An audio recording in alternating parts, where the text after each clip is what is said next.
Perkenalkan, nama saya Bonifacius Dandi Krisnanda. Saya dari kelas 11 IPA. Di sini saya ingin memenuhi tugas yang diberikan oleh Pak Franklin. Langsung saja ke pertanyaan pertama. Apa perbedaan social distancing dan physical distancing?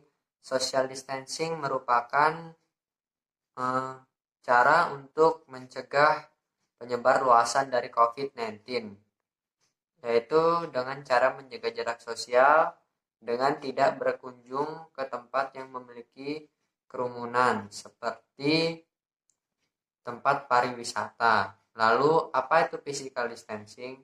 Physical distancing ini dikeluarkan oleh WHO yang berarti untuk menjaga jarak sosial namun kita masih dapat berinteraksi dengan jarak yang dianjurkan yaitu 2 meter dan tidak berjabat tangan saat berkomunikasi. Lalu lanjut ke pertanyaan kedua, mengapa Indonesia tidak menerapkan sistem lockdown? Jokowi sendiri mengatakan bahwa sistem lockdown ini dapat membuat perekonomian lumpuh. Jokowi juga mengatakan bahwa kita ingin tetap aktivitas ekonomi ada, tapi masyarakat kita semua harus jaga jarak aman. Social distancing, physical distancing itu yang paling penting. Tutur beliau. Nah, selain itu juga Indonesia tidak menerapkan sistem lockdown karena kita tidak ingin mencoba-coba. Ada beberapa negara yang gagal dalam melakukan sistem lockdown ini sehingga Indonesia tidak ingin mengikuti sistem lockdown ini. Lalu lanjut ke pertanyaan ketiga, bagaimana jika aturan lockdown diterapkan di Indonesia? Hal ini tentunya akan membuat aktivitas ekonomi akan melumpuh. Dan berikut adalah dampak dari lockdown jika diterapkan di Indonesia. Yang pertama itu bagi negara. Dikutip dari artikel yang dikeluarkan oleh Universitas Indonesia, dari segi pelaku sektor produksi, perekonomian Indonesia didominasi oleh UMKM. Data Kementerian Koperasi dan UKM menyebutkan pada 2019, entitas produksi Indonesia didominasi UMKM yaitu 99,99% dari total jumlah unit usaha yang ada. Sementara itu dari sisi nilai tambah, UMKM menyumbang sekitar 63% dari produk domestik bruto atau PDB. Tidak seperti pegawai di perkantoran, bagi usaha mikro dan pekerjaannya, hidup adalah dari hari ke hari dengan mengandalkan omset dan pendapatan harian. Omset usaha mikro per tahun rata-rata sekitar 76 juta. Berarti 6 juta sebulan atau 200.000 per hari. Penjual di pasar Beringharjo, Yogyakarta atau pasar Gede Solo memiliki uang yang menjadi sumber investasi dan untuk berjaga-jaga. Bagi mereka, kesehatan dan penghidupan menjadi satu. Mereka berusaha mencari nafkah untuk tetap sehat dan mereka berusaha tetap sehat untuk dapat mencari nafkah. Sehingga apabila sistem lockdown ini diterapkan, maka yang paling besar merasakan dampaknya adalah pekerja yang mendapat pemasukan harian seperti ini.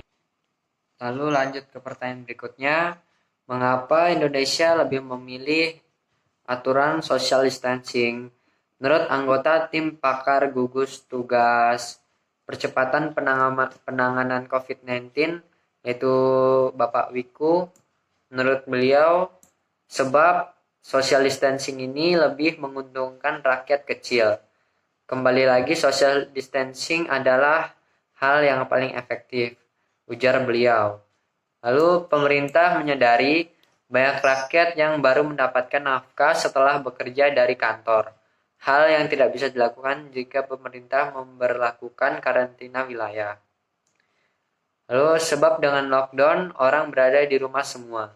Maka aktivitas ekonominya akan sulit untuk berjalan dan itu secara ekonomi berbahaya. Maka dari itu kami belum masuk ke dalam situasi dan kebijakan seperti itu, ujar beliau. Lalu lanjut ke pertanyaan yang kelima. Di dunia pendidikan, kalian mengalami peralihan dari offline ke online. Dan UN sudah tidak ada, bagaimana kalian menyikapinya? Saya menyikapi peralihan pembelajaran dari offline ke online sih. Saya setuju karena untuk mengurangi dampak dari penyebaran COVID-19 ini. Karena sekolah juga tempat orang banyak berkumpul.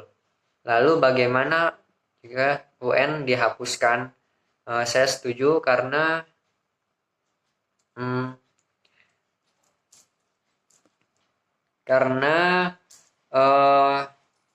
UN ini lebih sering mengakibatkan siswa-siswi di Indonesia ini mengalami stres yang berlebihan karena hasil sekolah 3 tahunnya itu ditentukan oleh UN.